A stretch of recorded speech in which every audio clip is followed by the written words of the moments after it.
If you are also considering a long distance relationship, or you're in that that limbo phase where you don't know if it's gonna work out, you don't know what to do, definitely take these things that I'm talking about into consideration, because I truly believe it'll help you. If I would have saw myself a couple years back and I took some of these advices from this video, I probably would have had a more concrete relationship and would not have made the mistakes or allowed myself to be in a position where those things were happening to me.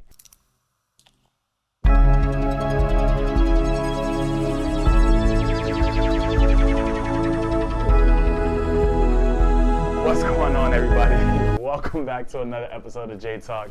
I'm your host, as always, Jalen Omega, and thank you for tuning in to my channel. Today, we have a topic that I am very experienced in, only because out of my 4 relationships, 2 of them have been long distance at one point or another. It's whether for a long period of time or a short period of time. I'm really excited to talk about this topic. So hopefully you learn something from this. Hopefully you get something from this. If you have not yet, please click that subscribe button. Once you do that, drop a like and a comment below. And then after you watch this video, send it to somebody who may need this. I'm telling you, just because you don't think you need this episode, there is somebody out there who needs this episode. This one right here that I'm doing right now. All right, let me stop playing. Let's get into today's talk about long distance. Yes, speaking from experience, long distance is very, very, very difficult. It is. And after doing some studying and some research and some meditation on this, it kind of makes sense why my long distance relationships were hard to maintain. Let's just say that. Whether it be because of me or the other individual, who's to say? But these are some things that I came across, and it helped me realize why it did not work, or it was very rocky. First and foremost, I think with the culture that we're in right now, I've spoken about trust issues already, and kind of spoke about toxicity a little bit in relationships in my previous JayTalks. But somewhere that I believe is a great place to start with this talk is seeing it as an opportunity. Long distance relationships are not all bad when you go into them, or you're already into them, or you're going through them with the right intentions. See it as an opportunity to grow yourself as an individual in a space without your partner. Also see it as an opportunity and a motivational factor, that driving factor to get back together with your significant other or your partner in the same city, state, town, place, wherever they may be. That's something that I hardly ever did. I was always worried about the negatives, always convincing myself that the worst was happening behind my back, that all these different scenarios and negative connotations were running through my head. And that also stemmed from my next point, which is avoid excessive contact and communication. So more so communication. You do not need to speak to your significant other 12 hours a day. One is it's possible. There's nothing impossible, right? But it's very draining, and it's not the best, because when you're not talking to them, you're stuck thinking, oh, they're doing something behind my back. Oh, they're showing energy to someone else. They're going out and not telling me. And realistically, they could just be sleeping. Human sleep. So by avoiding that excessive communication, it allows that room for creativity, that room for growth as individuals and as a couple, in order for you all to update each other with the important things in life. That's another huge one too when dealing with long distance relationships. You have to keep each other updated in life with, it could be important stuff or just certain things that happen throughout your day. Like if they're in another state living with friends, they could talk to you about what happened with their friend today, one of their at-home situations, their roommates, or something like that, or an experience they had. Or it could be something major, that they got a new job in the new state that they're in, or that they had a breakthrough financially with where they're at. They got a brand new opportunity with where they're at. Always be sure to uplift your partner, because once those little things start to dwindle, just like when you start having that excessive communication, the loving begins to kind of retract, and it kind of starts to go downhill a little bit.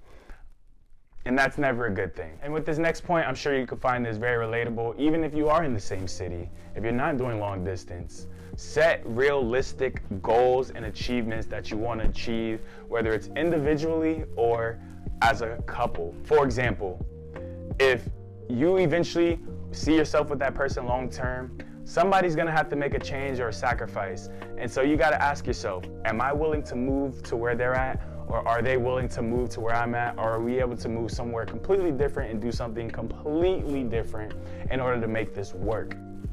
And so when you start setting those realistic goals, things start to make more sense.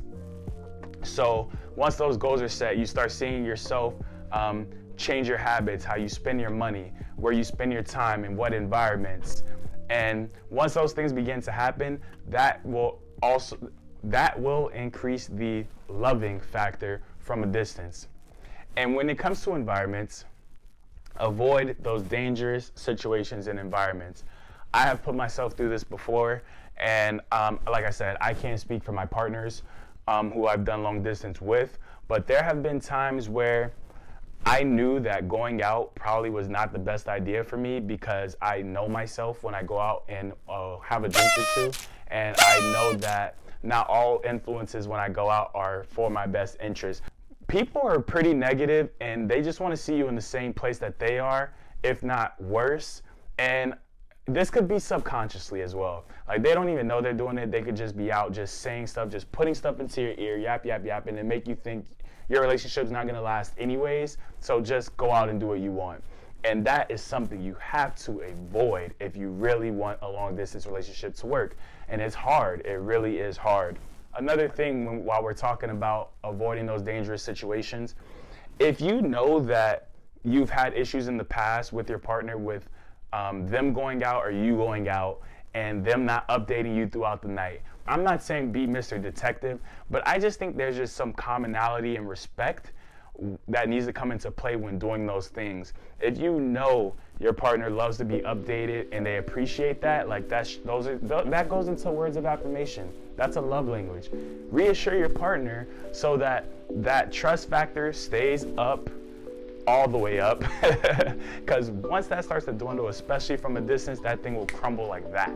Before you even know it, your relationship is in shambles, and it just turns into baggage and toxicity at that point.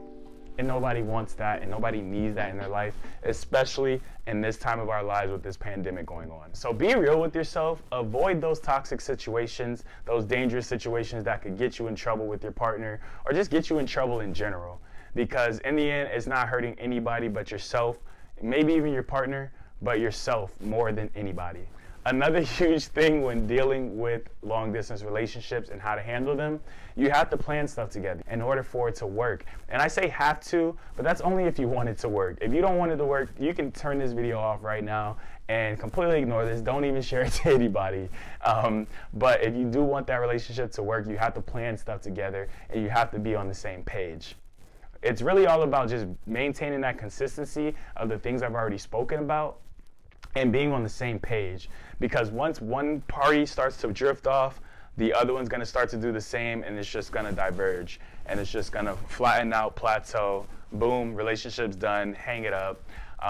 Probably rekindle it if you guys end up in the same city again. But other than that, like I said before, you can turn this video off because you won't need any of this. If you are also considering a long distance relationship, or you're in that that limbo phase where you don't know if it's gonna work out, you don't know what to do, definitely take these things that I'm talking about into consideration, because I truly believe it'll help you. If I would have saw myself a couple years back and I took some of these advices from this video, I probably would have had a more concrete relationship and would not have made the mistakes or allowed myself to be in a position where those things were happening to me. I want to end this off like this.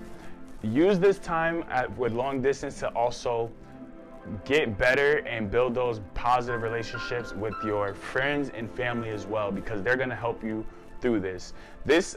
I'm saying this like it's a traumatic experience, but it's not that traumatic, but it also is life-changing, and you're gonna need that support system and those people to hold you accountable so you aren't slipping up and making those mistakes, and you're holding up your end of the bargain so that you can have your partner reassured, and when you guys come back together, you come back stronger than ever, because the distance makes the heart grow fonder. I know that's not how the saying goes. It goes something like that, so don't quote me on it. I really do believe that. I really think I'm a walking testimony of that. And the last thing, be positive.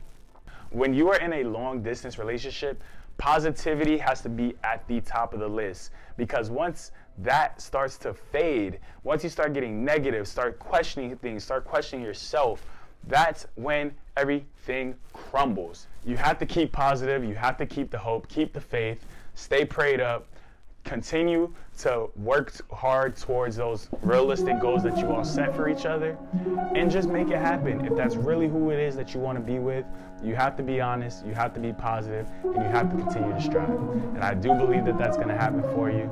So keep on doing it if you are doing it. I really hope that these relationship talks have been helping you, and I hope that you get something from them. I love every single one of you, and I'm thankful for every single one of you. Have a blessed one, guys. Peace.